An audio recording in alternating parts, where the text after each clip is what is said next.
오늘도 하나님의 크고 놀라운 은혜와 사랑이 우리 가운데 충만하게 임하기를 바랍니다.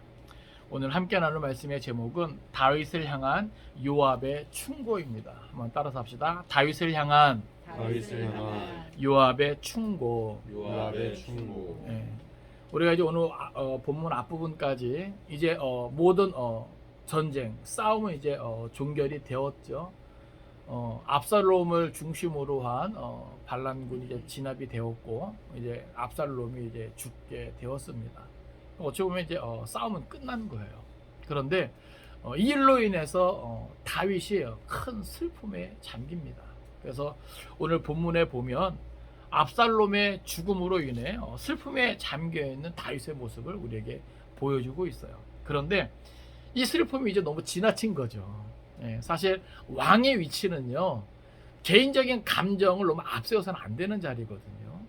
그러니까 모든 국정을 다 돌아봐야 되고 모든 사람을 다 이렇게 아우러야 되는데 자기 어떤 개인적인 감정에만 너무 치우쳐서 이제 국정을 이제 소홀히 하고 모든 것을 다 등한시한 거죠.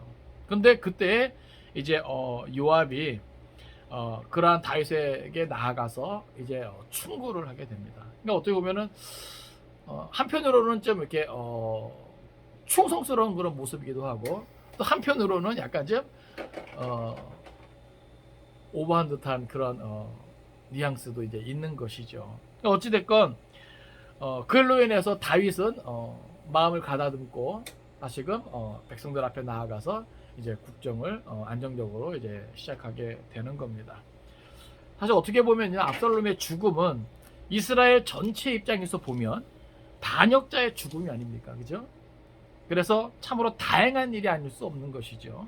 그런데 다윗 개인으로 본다면 그것처럼 슬픈 일도 없는 것입니다. 더욱이 그것이 자기의 범죄에서 비롯된 것임을 알고 있는 다윗에게는 참으로 견디기 어려운 고통이었을 거예요. 분명히 이제 나단 선지자를 통해서 경고를 받았잖아요.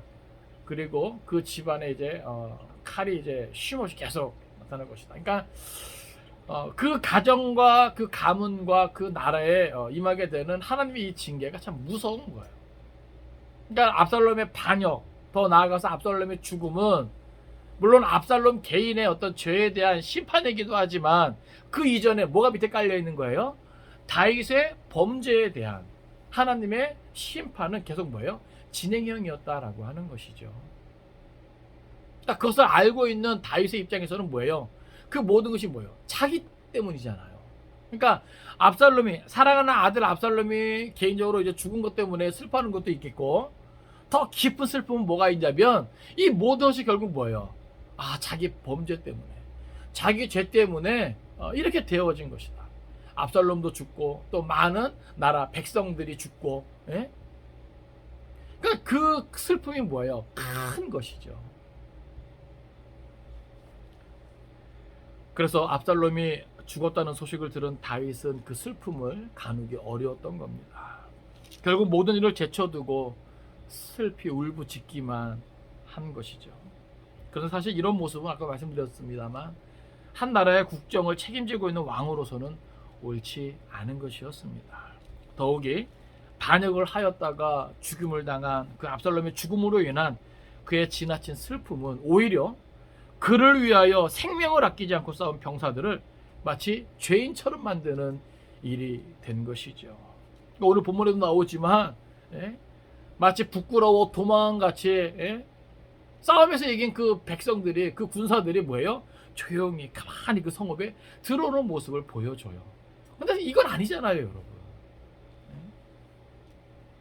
그러니까 이런 상황에서 어찌 보면 요압의 충고는 다윗으로 하여금 다시 왕으로서 본연의 임무를 수행하게 하는 적절한 것이었다라고 하는 것이죠.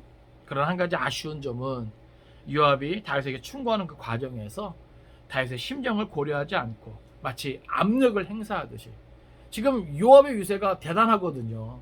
또 이번에 압살롬과의 그런 싸움도 뭐예요? 결국 요압이 이끌고 또 요압이 압살롬을 결국 죽였잖아요. 그러니까 요압의 권세가 이제 하늘을 찌르는 거예요. 그러니까 요압이 다윗에게 충고하는 그 태도를 보면 뭔가 좀 힘으로 뭔가죠. 압력을 행사하듯이 어떤 그런 자세도 좀 보이거든요. 그러니까 물론 태도면에서는 조금 문제가 있을지라도 왕이 왕으로서 그 본연의 그 업무를 내려놓고 슬픔에만 잠겨 있을 때 정신 똑바로 차리도록 따끔하게 한마디 하는 것, 이것은 필요하다고 보는 것입니다. 이제 우리가 말씀을 통해서 그걸 살펴볼 때 오늘도 우리 가운데 특별한 하나님의 은혜가 있기를 간절히 바랍니다. 먼저 우리 1절부터 4절까지 말씀 보겠습니다. 여기서는 이제 압살롬의 죽음으로 인한 다윗의 슬픔과 백성들의 이제 원망의 내용이 나오는 것이죠. 우리 1절부터 4절까지 있습니다. 자, 시작. 어떤 사람이 요압에게 아뢰되 왕이 압살롬을 위하여 울며 슬퍼하시나이다 하니 왕이 그 아들을 위하여 슬퍼한다 하니 그날의 백성들에게 들리매 그날의 승리가 모든 백성에게 슬픔이 된지라. 그날의 백성들이 싸움에 쫓겨 부끄러워 도망한 같이 가만히 성읍으로 들어가니라. 왕이 그의 얼굴을 가리고 큰 소리로 부르되 내 아들 압살롬아 압살롬아 내 아들아 내 아들아 하니. 아멘. 여러분 사실 전쟁에서 이긴다는 것은 큰 기쁨이 아닐 수 없습니다. 다행히 뭐예요? 그 전쟁에 목숨을 걸고 참여한 그 사람들이 있으면 더더욱 그러하겠죠. 예? 그런데 오늘 이 본문에 보면요, 그럴 수가 없어요. 내가 기뻐할 수밖에 없는 그런 상황에도 불구하고 뭐예요? 기뻐할 수 없는 분위기예요. 왜 그래요? 왕이 그 전쟁 중에 죽은 아들 압살롬 때문에 전쟁에 이긴 그 승리의 기쁨을 온데간데 찾아볼 수 없고, 오히려 뭐예요? 그보다 더 큰 슬픔에 비탄에 잠겨 있는 거예요. 빠져 있는 거예요. 오늘 본문은 우리에게 그것을 보여주고 있죠. 그러니까 이러한 모습을 이제 어느 한 사람이 요압에게 와서 전달하는 겁니다. 1절이에요. 어떤 사람이 요압에게 아뢰되 왕이 압살롬을 위하여 울며 슬퍼하시나이다 하니. 어찌 보면 아버지로서 아들의 죽음으로 인해서 슬퍼하는 것 당연한 겁니다. 그리고 이것은 단순히 아들의 죽음만으로 슬퍼하는 게 아니죠. 그 모든 것이, 그 원인이 어디에 있었다? 자기에게 있었다.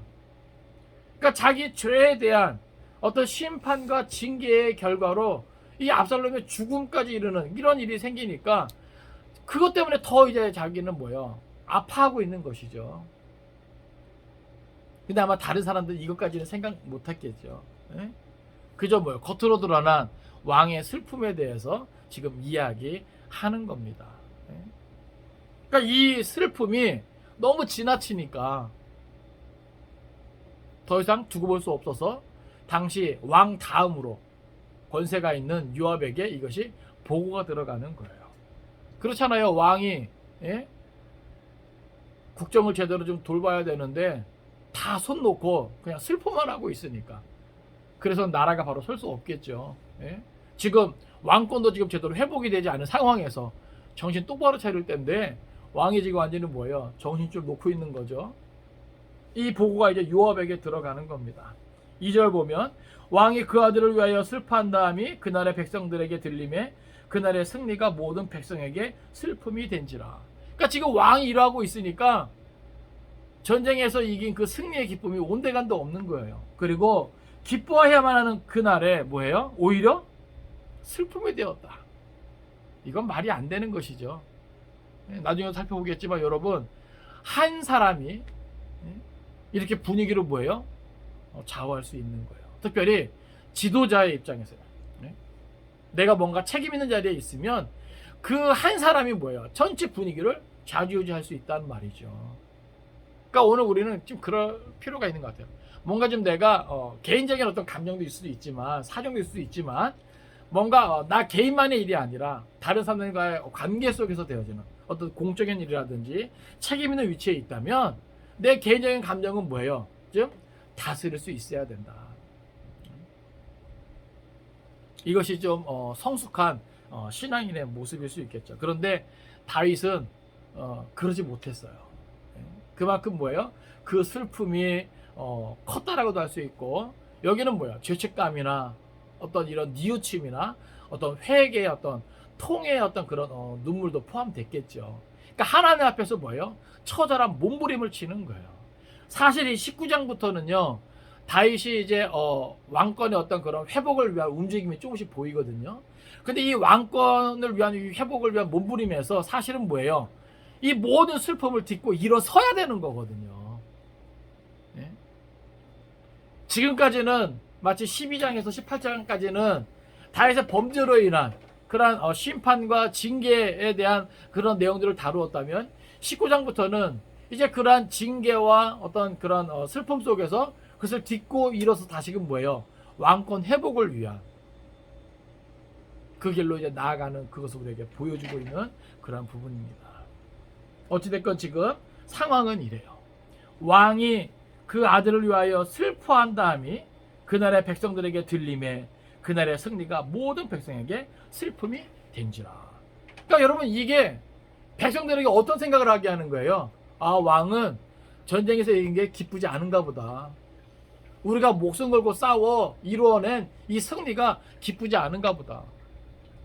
왕은 지금 전쟁의 승리보다 그 아들 압살롬, 반역자의 우두머리인, 반역의 그 우두머리인 아들 압살롬의 그 죽음을 너무 슬퍼하고 있다는 거죠. 함께 기뻐하고 즐거워해야 되는 그 승리의 어떤 그런 잔치가 완전히 슬픔에 잠겨 버린 겁니다. 3절 보면 그날의 백성들이 싸움에 쫓겨 부끄러워 도망한 같이 가만히 성읍으로 들어가니라. 승리의 계가를 부르며 환호하며 그 성읍에 들어서야 할 그 군사들, 그 백성들이 오히려 뭐예요? 마치 싸움에 쫓겨 부끄러워 도망한 같이. 이게 말이 안 되는 거잖아요. 목숨 걸고 다윗의 왕권을 지키기 위해서, 다윗을 위해서 싸운 사람들이거든요. 그런데 이들이 오히려 뭐예요? 마치 싸움에 쫓겨 마치 패잔병처럼 부끄러워 도망한 같이 가만히 성읍에 들어갔다. 여러분 그 분위기 읽혀지십니까? 그 군사 한 사람 한 사람을 가지고 있는 불만, 원망의 소리가 들립니까? 그 마음의 소리가 들립니까? 예?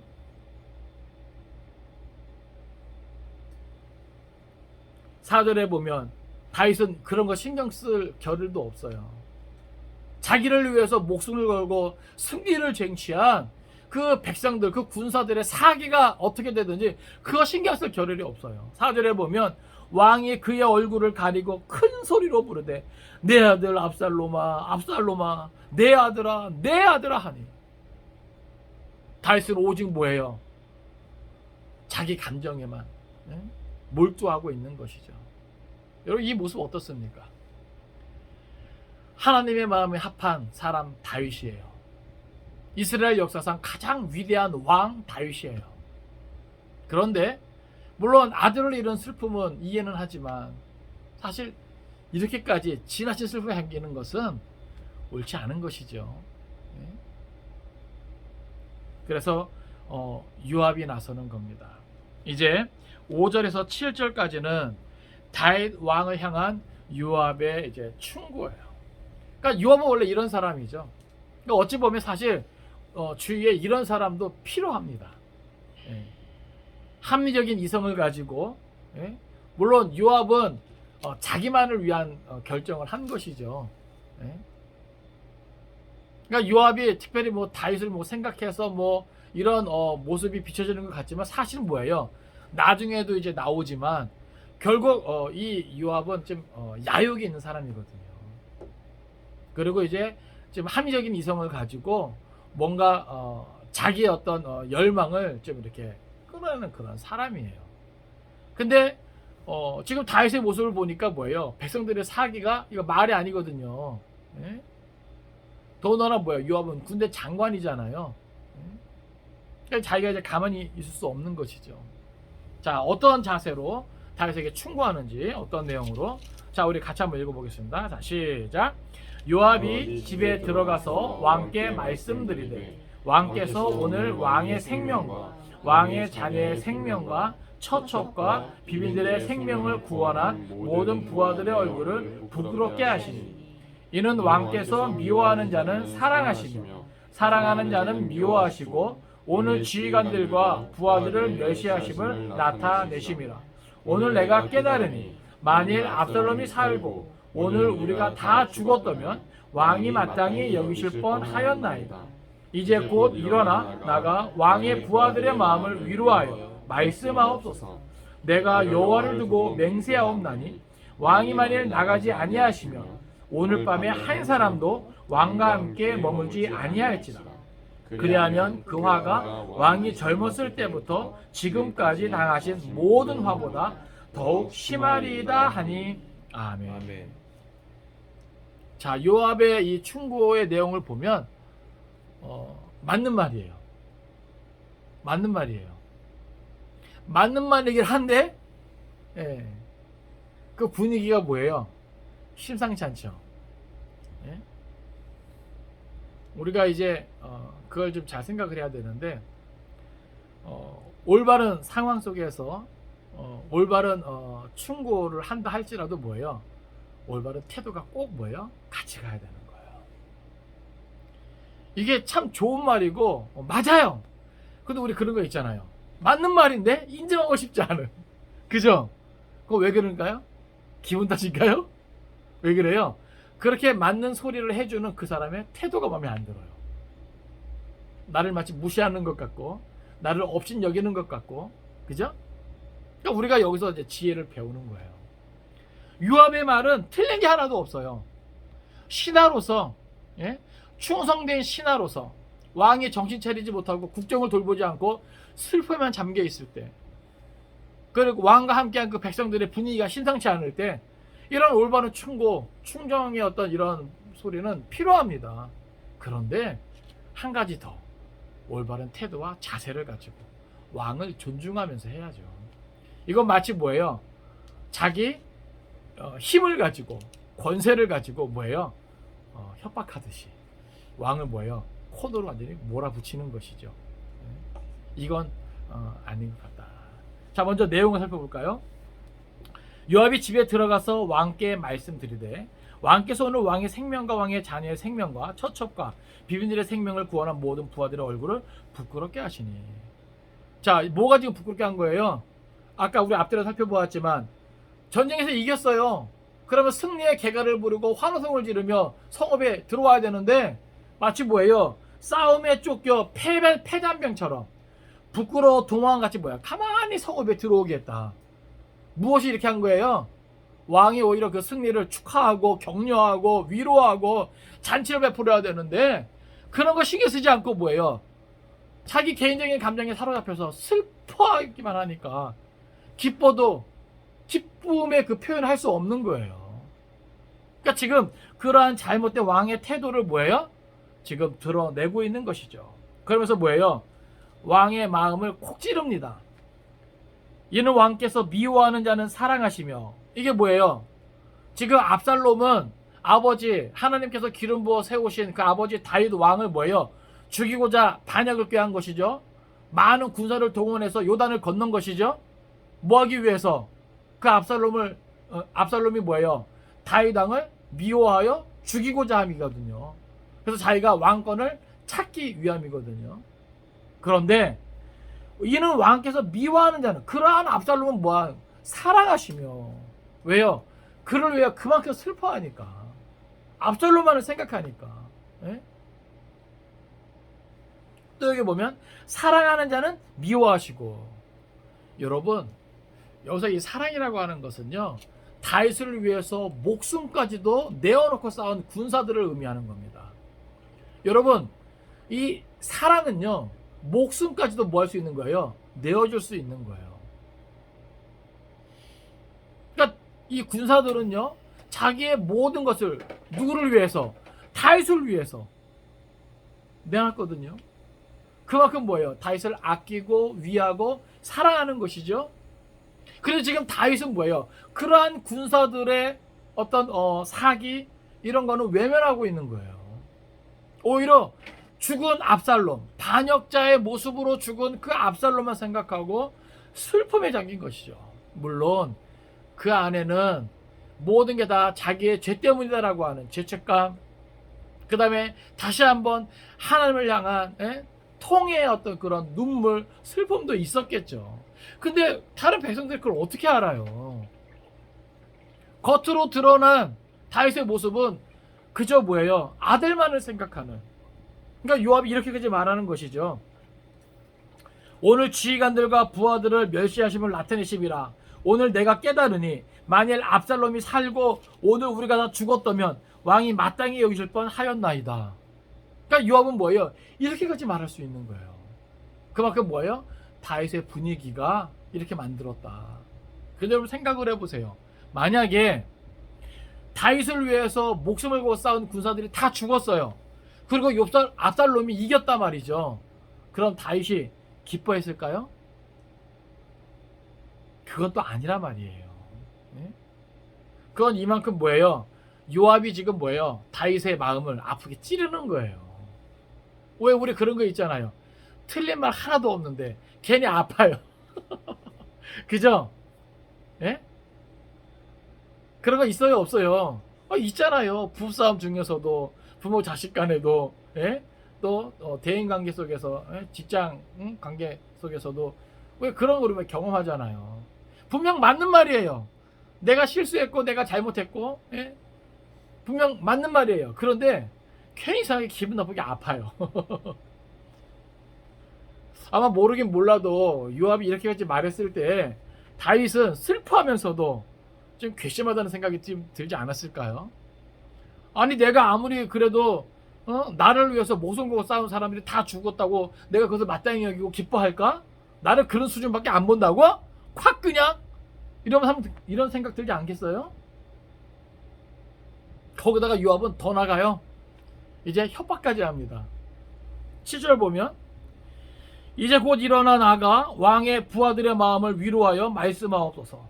내가 여호와를 두고 맹세하옵나니 왕이 만일 나가지 아니하시면 오늘 밤에 한 사람도 왕과 함께 머물지 아니할지라. 그리하면 그 화가 왕이 젊었을 때부터 지금까지 당하신 모든 화보다 더욱 심하리이다 하니.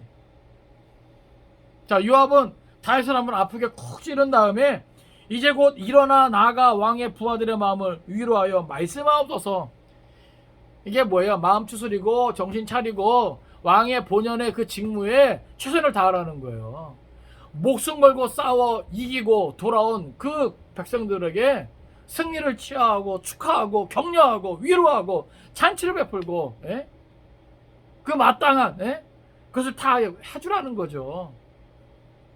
만약 그렇게 안 하면 어떤 일이 생긴다는 거예요. 여기 보니까 오늘 밤에 한 사람도 왕과 함께 머물지 아니할지라. 여기 누구도 포함돼요? 요압도 포함되는 거예요.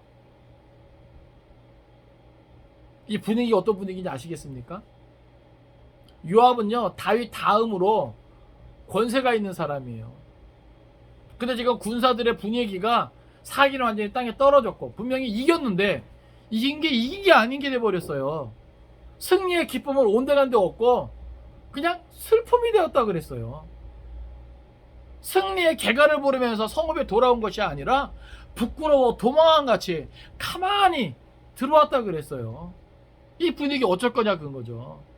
왕이 지금 정신 차리지 않고 백성들 앞에 나아가서 저들을 격려하고 위로하지 않으면 왕이 젊었을 때부터 지금까지 당하신 모든 화보다, 여러분 다윗이 고생 좀 했거든요. 예? 우리가 그 모든 걸 다 지켜봤잖아요. 다윗이 사울에 쫓기고 블레셋으로 피난 가고 그 이방 민족들 사이에서도 눈치 봐가면서, 예? 얼마나, 예? 험악한 세월을 보냈어요. 근데 지금 요압은 그걸 다 뭐예요? 곁에서 같이 겪었잖아요. 그래요 안 그래요? 그걸 다 아는 사람이 지금 뭐라 그래요? 왕이 젊었을 때부터 지금까지 당하신 모든 화보다 더욱 심하리이다. 와, 아는 사람이 덜. 그죠? 지금 다윗이 어떤 인생을 살아왔고, 예? 어떠한 고통 가운데 여기까지 온 걸 아는 사람이 그보다 더한 고통이 있을 거다, 화가 있을 거다라고 협박을 합니다. 참, 확 그냥, 그죠? 그런데 8절에 보면 놀라워요. 다윗이 그 슬픔을 억누르고 다스리고 요압의 요구대로 성문 앞에 나아갑니다. 우리 8절 보겠습니다. 시작. 왕이 일어나 성문에 앉음에 어떤 사람이 모든 백성에게 말하되 왕이 문에 앉아 계신다 하니 모든 백성이 왕 앞으로 나아오니라. 아멘. 여기 왕이 성문에 앉았다라고 하는 것은요, 이제 왕의 어떤 본연의 자리에서 이제 국정을 돌본다, 이제 이 일을 이제 우리에게 알려주는 겁니다. 그러니까 성문이라 하면 그 왕의 일을 감당하고자 할 때 백성들과 그 사이에서 그 일을 할 때 그 자리에 이제 나아가 앉는 거거든요. 그러니까 여기 보면 왕이 일어나 성문에 앉을 때 백성들이 뭐예요? 다 왕 앞으로 나아가는 것이죠. 백성들이 어떤 마음으로 왕 앞에 나아갔을까요? 아, 왕이 드디어 정신 차렸다. 왕이 드디어 우리를 알아준다. 이런 마음 아니겠습니까? 그러니까 본문 전체적으로 내용을 보면 다윗도 이해가 되고 요압도 이해가 되고, 그러니까 중요한 건 지금 전체적인 흐름 속에 뭐예요? 뭔가 이 회복이라고 하는 커다란 대주제를 향해 이제 나아가는 그러한 시작이었던 부분이거든요. 모든 어떤 죄에 대한 징계에 대한 어떤 그러한 것들을 다 받아내고 그 슬픔을 딛고 일어서는 다윗의 어떤 모습. 물론 나중에도 또 이제 조금씩 어떤 아픔이 있고 상처가 있겠지만 전체적으로는 뭐예요? 다윗이 그 왕권을 회복하고 이스라엘 전체의 어떤 왕으로서 그것의 모습을 찾아가는 것도 우리에게 보여줍니다. 근데 오늘 이제 그 출발점으로서 이런 모습을 보여주고 있는 것이죠. 이제 오늘 본문을 통해서 우리가 이제 몇 가지 같이 좀 생각을 해야 되는데, 첫째는 한 사람의 태도가 공동체 전체의 분위기를 좌우한다라는 것을 우리가 꼭 기억했으면 좋겠습니다. 그러니까 나 한 사람이 중요하다는 거예요. 아시겠죠? 나 한 사람이 전체의 분위기를 뭐 할 수 있다? 좌지우지할 수 있다. 그래서 믿음에 있는 사람은요, 긍정적인 그 분위기를 뭐예요? 만들어낼 수 있어야 돼요. 사실 지금 다윗의 진영이 압살롬의 진영과 그 군대들을 뭐예요? 무찌르고 승리를 얻었단 말이죠. 그럼 다 함께 뭐예요? 그 승리를 기뻐하고 다음 일을 이제 준비하면 되거든요. 근데 다윗은 뭐예요? 개인적인 어떤 일로 인해서, 압살롬 아들의 죽음으로 인해서 그 승리를 누리지 못하고 그 승리를 축하하고 기뻐하지 못하고 뭐예요? 슬픔에만 빠져있단 말이죠. 그러니까 오히려 뭐예요? 그 승리의 어떤 그런 현장이 슬픔의 현장이 되어버린 것이죠. 이건 옳지 않다. 오늘 우리도요, 우리의 삶을 좀 되돌아봤으면 좋겠어요. 가정에서든 일터에서든, 혹 여러분 한 사람의 어떤 감정의 표현이, 말이나 행동 하나하나가 전체적인 분위기를 뭐예요? 뒤흔들 수 있다는 거 꼭 기억했으면 좋겠습니다. 그러니까 저 같은 경우도요, 사실 하나님 앞에서는 참 많이 울어요. 그런데 다른 사람 앞에서는 그래도 제가 좀 긍정의 아이콘이라고 참 제가 생각해도 좀 밝은 모습을 잘 가지고 있는 것 같아요. 상처가 없어서가 아니죠. 아픔이 없어서가 아닙니다. 고통이 없어서가 아닙니다. 그렇다고 뭐예요? 억지로? 그것 또한 아닙니다. 하나님 앞에서는요, 정말 매달립니다. 눈물, 콧물 흘리면서 매달립니다. 그 아픔을 토로합니다. 그 상처를 다 끄집어냅니다. 마치 어린아이처럼. 그러나 다른 사람들 앞에서, 특별히 사역 현장, 사실 모든 곳이 다 뭐예요? 사역지잖아요. 일터도 사역지고, 어떻게 보면 가정 안에서는 또 가장이니까. 그러니까 제가 있는 어떤 상처와 아픔과 어떤 슬픔과 그것만 생각한다면 이게 전체적인 분위기가 뭐예요? 다 다운되는 것이고 부정적인 어떤 상황으로 흘러갈 수밖에 없는 거잖아요. 그러나 우리는 뭐예요? 믿음의 사람이잖아요. 하나님이 우리와 함께 하시잖아요. 우리를 다스리시고 우리를 위해서 싸워주시잖아요. 그럼 그 하나님을 의지하고 그 하나님을 뭐예요? 믿을진데 그 하나님을 신뢰하면서 뭐예요? 눈물 닦고 나아가는 거예요. 잘 될 줄로 믿고 나아가는 거예요. 한번 웃어보는 거예요. 부정적인 말보다는 긍정의 말을 통해서 어두운 표정과 어떤 그런 행동보다는 뭐예요? 그래도 믿음 안에서, 그렇죠? 하나님이 나와 함께 일하실 것을 기대하면서, 그 구원의 손길을 기대하면서 뭐예요? 우리는 밝은 내일을 생각하면서 나아가는 것이죠. 그럴 때 주위 전체적인 분위기가 어떻게 돼요? 밝아질 수 있는 거예요. 할렐루야. 여러분 사실 그렇잖아요. 예수 그리스도가 빛으로 오셨는데 그 빛 대신 예수를 우리가 뭐예요? 구주로 우리 안에 모시고 살잖아요. 그쵸? 그러면은 점점 세상은 뭐예요? 이게 웃는 일보다 뭐예요? 불평, 불만, 짜증, 이런 고통, 신음하는 소리가 더 많다고요. 그래서 사실 우리는 뭐예요? 우리 안에는 그 예수로 인해서 나도 힘들고 어렵지만 내 안에 있는 빛의 그 에너지를 통해서 뭐예요? 내 주위를 밝힐 수 있단 말이죠. 우리가 그런 존재예요. 다 같이 힘들고, 다 같이 어려운 상황이지만 우리는 뭘 말할 수 있어야 돼요? 그리스도 예수 안에서 따라서 합시다. 할 수 있습니다. 할 수 있습니다. 될 수 있습니다. 될 수 있습니다. 그러면서 뭐예요? 한번 웃자고요. 힘을 내자고요. 기억하세요. 한 사람의 태도가 공동체 전체의 분위기를 좌우한다는 사실. 그래서 많은 이들이 불신앙으로 갈 때 나 한 사람의 믿음의 태도가 중요한 것이고, 많은 사람이 부정적인 생각을 할 때 나 한 사람이 긍정적인 믿음의 소리를 내는 것이 중요하다는 말이죠. 우리 성경 한번 찾아볼까요? 여호수아 24장, 여호수아 24장 15절 16절이에요. 여호수아 24장 15절 16절.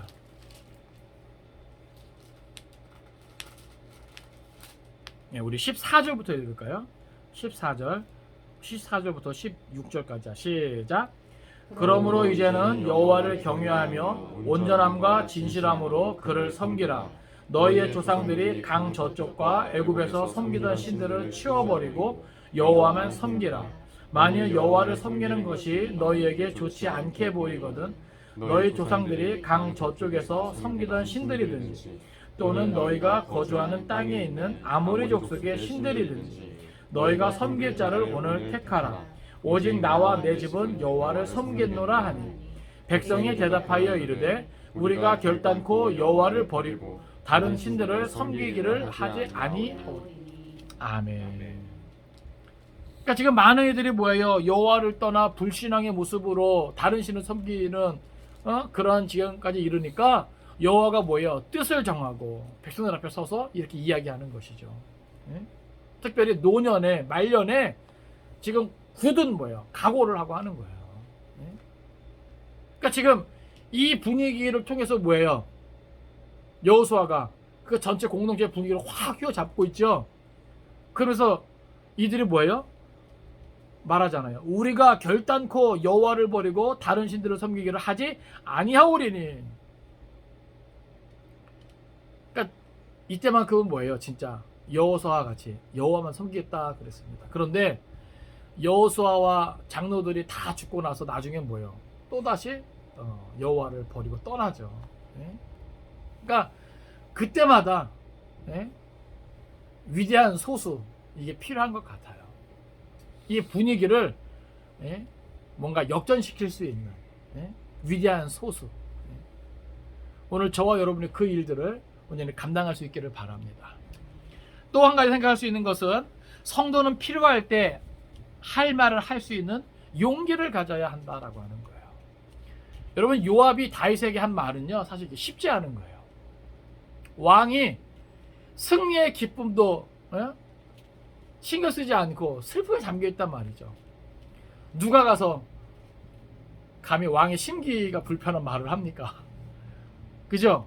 아무리 성군 다윗이라 할지라도 지금 다윗이 뭐예요? 왕의 채통을 다 포기했어요. 큰 소리로 모든 백성이 다 알도록 내 아들 압살롬아 아마 눈물 콧물 침 다 흘렸을 거예요. 왕의 본분을 망각한 채 슬픔에만 잠겨있단 말이죠. 이런 왕 앞에 누가 가까이 나아갈 수 있단 말입니까? 옛날부터 그런 말 있잖아요. 충언 여거이라고. 예? 추성스러운 말은 귀에 거슬린다는 말이죠. 예? 그래서 추성스러운 말도 뭐예요? 분위기 봐가면서 해야 되는데, 지금 왕이 이토록 이 전쟁에서 이겼는데 왕권을 다시 회복할 수 있는데 그거 다 제껴두고 슬픔에 잠겼단 말이죠. 그런데 요압이 왕이 지금 이러고 있습니다. 이야기를 들었을 때 왕 앞에 나아가요. 그리고 할 말 하는 것이죠. 아까도 말씀드렸습니다만 요압의 말은 틀린 게 없어요. 네? 맞는 말이에요. 그러니까 우리는 여기서 이걸 캐치하자고요. 아, 성도라면 필요할 때 할 말을 할 수 있는 용기가 필요하다. 여러분, 요압도요, 물론 자기가 힘이 있고 권세가 있고 믿는 구석이 있어서 그렇겠지만 그래도 나름대로 뭐예요? 용기를 낸 것입니다. 이게 아무리 요압이라도 이게 쉬운 건 아니었을 거예요. 그러니까 오늘 우리도요, 주위에서 그런 분위기 있잖아요. 이건 아니잖아요 하는 그런 거 있잖아요. 그렇죠?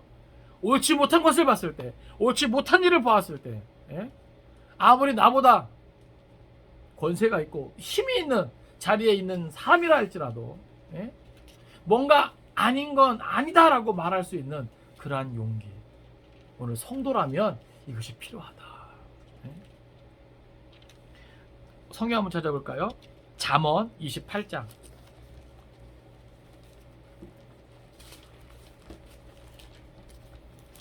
잠언 28장 23절입니다. 잠언 28장 23절입니다. 같이 읽습니다. 자, 시작. 사람을 경책하는 자는 혀로 아첨하는 자보다 나중에 더욱 사랑을 받느니라. 아멘. 이 사람을 경책한다는 것은 이게 쉽지 않은 거죠. 불편할 수도 있고 거리낄 수 있는데 이게 올바른 소리 한다는 거예요. 이빠른 소리 한다는 겁니다. 근데 이러한 사람은요, 혀로 아첨하는 자보다, 잘못된 걸 알면서도 그거 말하지 않고 오히려 뭐예요? 그저 아첨하는 말만 하는 거예요. 아부 떠는 거죠. 예? 딸랑딸랑, 딸랑딸랑. 예? 그러니까 오늘날 한국 교회가 많이 이제 잘못된 부분으로 가는 이런 경우에도 많은 사람 사실은 올바른 소리를 내야 되는데, 목회자건 성도건 올바른 소리를 낼 수 있어야 되는데 그러지 못하는 분이 많아요. 뭔가 되게 많은 영향력이 있고 지도자의 위치에 있다 보니까 함부로 하지 못하는. 근데 여러분, 성경에 비춰봤을 때 아닌 건 아니다라고 말할 수 있어요. 잘못된 건 잘못된 것이다라고 말할 수 있어야죠. 요즘 이제 우리가 묵상하는 게 이제 예레미야죠. 예레미야 생각하면 마음이 아파요. 그러지 않습니까, 여러분? 예레미야의 메시지는 이게 쉬운 메시지가 아니잖아요. 그죠? 뭐예요?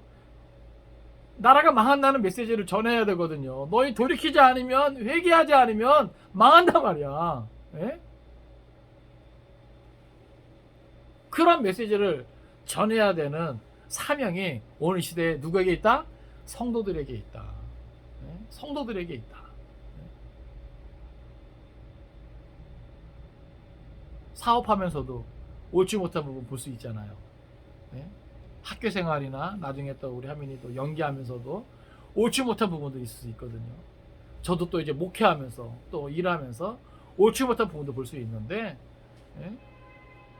오늘 우리 눈에 보이고 우리 귀에 들리는 옳지 못한 것들에 대해서 우리가 뭐예요? 용기를 낼 수 있어야 된다. 용기를 낼 수 있어야 된다. 이게 뭐다? 진정한 성도다. 이게 쉽지 않죠? 쉽지 않아요, 진짜로. 쉽지 않아요. 만약에 요압마저도 이 다윗이 이러고 있는 모습을 어찌하지 못했다면 어떻게 됐을까요? 이 다윗의 어떤 왕권 회복을 위한 이 모습은 좀 더 늦춰질 수밖에 없었겠죠. 나라가 엉망이 될 테니까. 그래도 다윗 곁에 이런 사람이 있어서 뭐예요? 빨리 정신 차리고 국정을 돌보고 다음 일을 의논하고 하니까 앞으로 나아갈 수 있는 것이지. 이게 그렇지 않거든요, 사실은. 그래서 오늘 저와 여러분이 이러한 용기가 필요하다. 근데 아까도 제가 언급했습니다만은 중요한 것은 뭐다? 이렇게 용기를 내서 말할 때 뭐가 중요하다? 태도가 중요하다.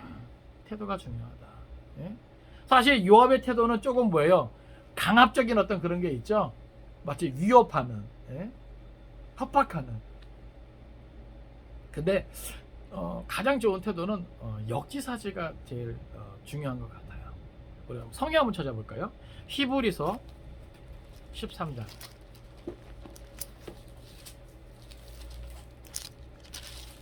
히브리서 13장 3절입니다. 히브리서 13장 3절입니다. 자, 시작. 너희도 함께 갇힌 것 같이 갇힌 자를 생각하고 너희도 몸을 가졌은즉 학대받는 자를 생각하라. 아멘. 아멘. 그러니까 여기 보면 너희도 함께 갇힌 것 같이 갇힌 자를 생각하고, 그러니까 같은 입장이 된 것처럼 그렇게 생각하는 거예요. 너희도 몸을 가졌은지 학대받는 자를 생각하라. 마치 내가 학대받는 것처럼. 예? 그러니까 입장을 바꾸어서 저 사람의 처지가 되어서 한번 생각해 보고 옳은 소리 하라는 거예요. 옳은 소리를 하지 말라는 게 아닙니다. 아시겠어요? 그냥 오냐오냐 봐주라는 게 아니에요. 옳은 소리는 우리가 용기를 내서 해야 됩니다. 그래야 뭐예요? 빨리 정상화가 되죠. 예? 빨리 앞으로 나아가죠. 그러나 강압적인 자세가 아니고 교만한 자세가 아니고 그 사람을 업신여기는 자세가 아니라 협박하는 자세가 아니라 그 사람의 처지가 되어서 그 사람의 입장이 되어서 한번 생각해보고 그 사람의 상황을 고려해서 알맞은 그러한 세기와 톤으로 자세로 옳은 소리를 하는 게 중요하다는 거예요. 그러면요, 예? 좋은 효과가 나타나는 것이죠. 예?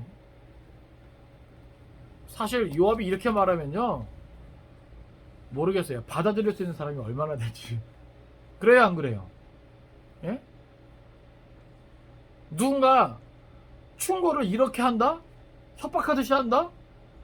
이게 받아들이기 쉽지 않아요. 예? 근데 우리는 여기서 다윗의 위대함을 또 보는 것이죠. 예? 오늘 본문 마지막 8절을 보면 다윗이 다시 뭐예요? 성문에 앉게 되는 것을 보게 돼요. 그래서 우리가 하나 더 생각할 것은 뭐냐면 타인의 충고를 받아들이는 것도 큰 용기라고 하는 겁니다. 우리는 너무나 이렇게 자기 중심적인 부분이 많고 그 다음에 자기 합리화의 부분이 많아요. 저도 아마 예외 아니죠. 내가 말하고 행동한 것에 대해서 물론 많이 생각하고 많이 고민하고 내린 결정이기에 그렇게 말하고 그렇게 행동했기 때문에 옳다 주장할 수 있지만 그거는 사실 뭐예요? 자기가 자기를 볼 때 그런 것이죠. 다른 사람들이 나를 볼 때 또 아닐 수도 있거든요. 그리고 내가 잘못일 수도 있단 말이죠. 그래요, 안 그래요? 내가 완벽하진 않으니까. 그랬을 때 정말 딱 맞는 얘기 해주는 사람이 있을 수 있단 말이죠. 그런데 많은 경우에 있어서 그러한 올바른 충고, 따끔한 충고를 받아들일 수 있는 사람이 많지 않다는 거예요. 그렇지 않습니까? 특별히 나보다 좀 못하다고 하는 사람이 하는 충고나 나보다 좀 위치가 좀 아래에 있다고 생각하는 사람이 하는 충고는요, 더더욱 그렇죠. 여러분 잘 받아들일 것 같습니까? 네? 동등한 위치나 나보다 좀 위에 있는 사람이 하는 충고도 힘든데, 그쵸? 나보다 나이도 어리고 모든 면에서 나보다 좀 딸리는 그런 사람이 하는 충고다? 이건 뭐 더 받아들이기 힘든 것이죠. 감히 나한테 네가 뭐라고? 이런 게 앞서는 게 인지상정 아닙니까? 그런데 오늘 다윗은요, 어떤 마음인지 모르겠으나 마음을 추스려요. 지금까지는 국정을 돌보지 않고 승리한 군사들을 축하하고 격려하고 위로하지도 않고 슬픔에 잠겨있고 비탄에 빠져있는 그러한 다윗이 요압의 따끔한 충고를 통해서 뭐예요? 정신 차린단 말이죠. 마음을 추스려요. 그 속은 어떤지 모르겠지만 속이 막 부글부글 타오르든 억울한 감정 갖고 있든 그건 모르겠어요. 그러나 중요한 건 뭐예요? 그 속이 어떻든지 간에 다윗은 어디에 나와 앉았어요? 성문에 앉았다. 이게 어른이죠. 예? 이게 지도자예요. 이게 큰 사람이에요. 아시겠습니까? 여러분들의 속이 어떻든, 감정이 어떻든, 상황이 어떻든, 이 모습이 예? 참 어른의 모습이고 믿음이 좋은 사람의 모습이라는 것이죠. 지도자의 모습이라고 하는 것이죠. 예? 개인의 감정에 빠져서 예? 공동체를 돌보지 않고 예? 앞으로의 일을 생각지 않고 지나친 슬픔에 빠져있는 그러한 다윗이 요압의 충고로 말미암아 정신 차리고 뭐 이를 갈면서 분을 내면서 성문에 앉든 어떻든 모르겠지만 중요한 건 자기 그 감정을 다 뭐예요? 다스린 채 그죠? 성문에 앉아서 국정을 이제 다시금 시작했다라고 하는 것이죠. 이게 중요한 거예요. 이게 중요한 거예요. 우리 성경 한번 찾아볼까요? 잠언 12장 5절입니다. 잠언 12장 5절 같이 읽습니다. 자, 시작. 의인의 생각은 정직하여도 악인의 부모는 속임이니라. 아멘. 자, 요압의 어떤 그런 충고 또 다윗의 어떤 이런 반응 오늘 우리가 하나님 앞에서 어떤 모습으로 서야 되는지 정말 우리가 생각할 때 내 모든 것들을 다 내려놓고 다스리고 하나님 앞에 바로 서는 이 모습이 우리에게 필요하다. 말씀을 정리합니다. 오늘 본문의 모습을 통해서 우리는 내 어떤 감정, 상황, 어떤 이런 것도 물론 중요하겠지만 그것이 지나쳐버리면 공동체에 좋지 않은 영향을 줄 수 있다. 내가 속한 가정이나 또 공동체나 또 일터에서도 마찬가지죠. 그래서 나 한 사람의 역할이 중요하다. 나 한 사람의 말과 행동이 중요하다. 왜요? 여러분 길을 살려야죠. 그렇죠? 길을 꺾는 것이 아니라 긍정적인 에너지를 쏟아내야죠. 부정적인 에너지가 아니라. 그래서 나 한 사람이 중요하다는 거 기억했으면 좋겠고 또 필요할 때 할 말을 할 수 있는 용기 그러나 그 태도가 중요하다 기억하면 좋겠고요. 또 다른 사람들의 어떤 충고 우리가 받아들이는 거 쉽지 않지만 나를 포기하고 나를 내려놓고 하나님 앞에서 의인으로서 서기 위해서 우리가 그 모든 충고를 다 받아들일 수 있는 성숙한 신앙인이 될 수 있기를 주님의 이름으로 축원을 드립니다. 기도하겠습니다.